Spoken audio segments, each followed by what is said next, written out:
Am I the only one who doesn't quite understand the beef that most people have with this episode?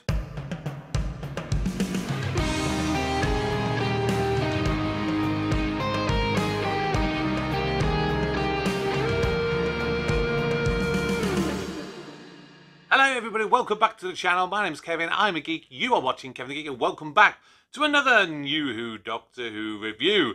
Now, if you missed it, don't forget to check out my playthrough of the very first of the Doctor Who adventure games that was released on the BBC website for free at the time that this series aired. I released that earlier on this month. And coming up on Saturday this week, I am tackling the second ever serial from classic Doctor Who, and I'm going to be reacting to all 7 episodes and giving a bit of a review afterwards. That is the story most people know as either The Dead Planet or The Mutants, but mostly The Daleks. The very first appearance of The Daleks, so stay tuned for that. That'll be coming out at 10 o'clock this coming Saturday. But we're here to talk today about The Lodger, the sort of companion light episode of this series. We haven't really had a Doctor Light story this year, but we do have a companion light. So that, of course, will be reflective when I come to do my scoring at the end of this review. So stay tuned for that. But overall, this episode, I have to say, I found it fun. I won't say that it was groundbreaking by any means. Definitely not in the way that the last episode was, with its kind of, its kind of commentary on mental health. This one was a very simple premise. It's almost as if you're sat in a pub and you're going, what could be a very weird scenario for the Doctor to get involved in that he probably hasn't ever really done?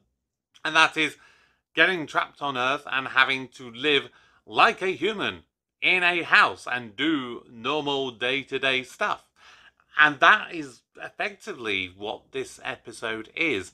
It is very average in a lot of different things. It's got to be said, the kind of the music, special effects, dialogue, the set costumes, a lot of this, the kind of middling stuff, they're just basic. I will say that the supporting cast, I actually quite like.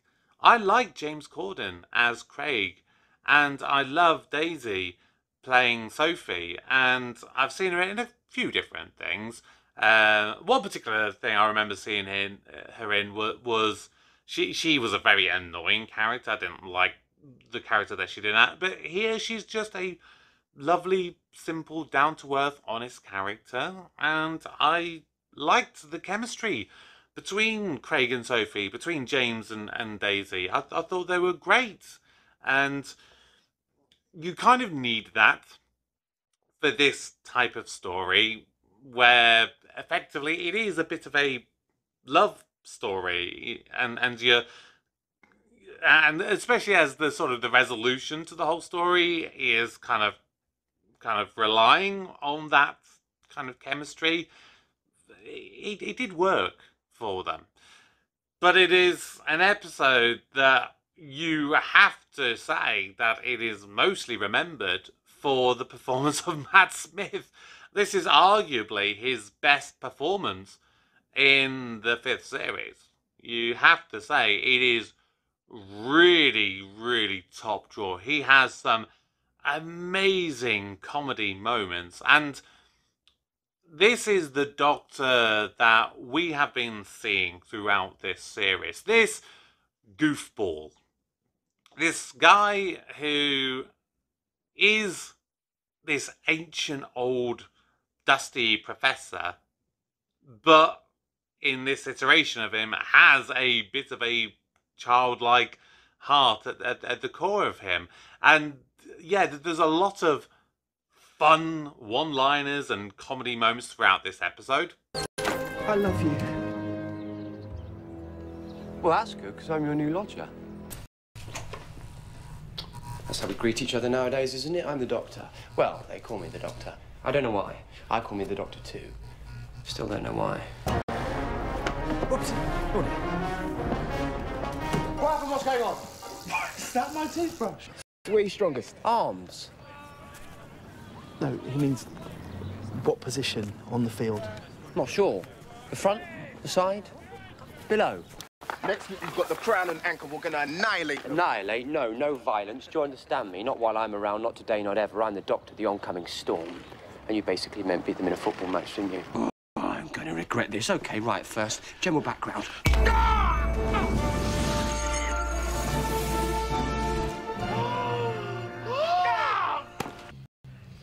Has anyone ever told you that you're a bit weird? They never really stop. Now, Amy, of course, in this episode is just kind of stranded on board the TARDIS. And so she doesn't do a great deal in this story at all, really. She's basically there. She probably did all of her stuff for this episode probably in a single day, to be perfectly honest with you, because she's just literally on set. She doesn't go anywhere or do anything. They tried to give her a tiny bit extra to do right at the very end of the episode, where she finds the engagement ring, of course, that Rory had given to her before he got erased from time, which is just a little bit of a setup for the series finale. But beyond that, she didn't do a lot, apart from expose a bit of dialogue. But Matt Smith, his performance with the one-liners and the playing of football, which I thought was a really nice little addition as well, because Matt Smith himself was a half-decent footballer before, I believe it was like an injury or something that kind of prevented him from really going down the route of trying to have a professional career. Which is quite ironic that you go from one particular potential profession which is very difficult to get into, and then you go for a completely different industry which is notoriously difficult to get into and be successful at.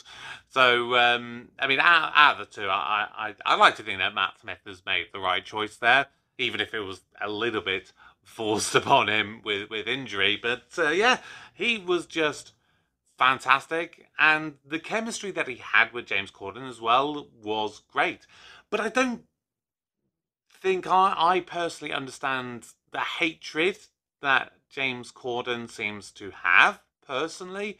I mean, at the time of me watching this episode for the very first time, I'd never really watched Kevin and Stacey. Well, I say I never watched Kevin and Stacey at that time. I didn't really watch Kevin and Stacey until, I want to say, maybe about 2018, 2019. I think it was just before the most recent Christmas special happened.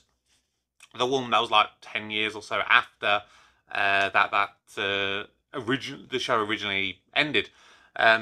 Which there's rumours that Gavin and Stacey is going to be coming back this Christmas for another special, which if it is, I'm quite happy, because it will mean I can do a reaction for the channel, because I obviously had seen all the rest of Gavin and Stacey, so that'll be a nice addition to the Christmas month. But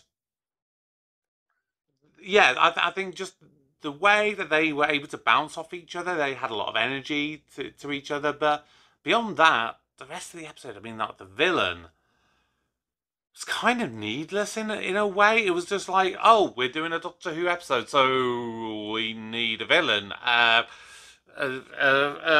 Let's scrape the bottom of the barrel. What can we come up with? It's someone who doesn't want to leave.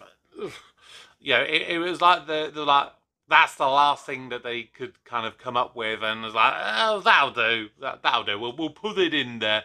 So yeah, the villain really wasn't great in this episode, but then again, it's not one that it lent itself really to need to have a villain. And it'll be interesting when I take a look at The Power of Three, which is another sort of similar-ish kind of concept, you know, where you have the cubes and the Doctor's kind of forced to stick around. It'll be interesting when I go back and do that reaction later on, because that'll be an interesting one to compare it to.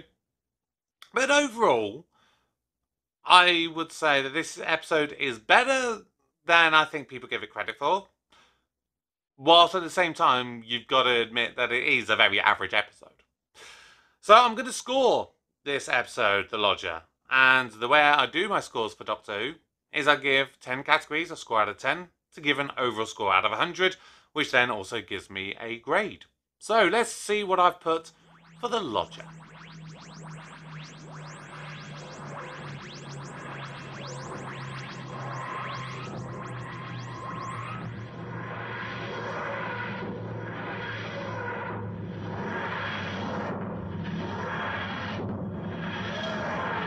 So, this episode has scored 63 marks out of 100, which means it is a C+ grade.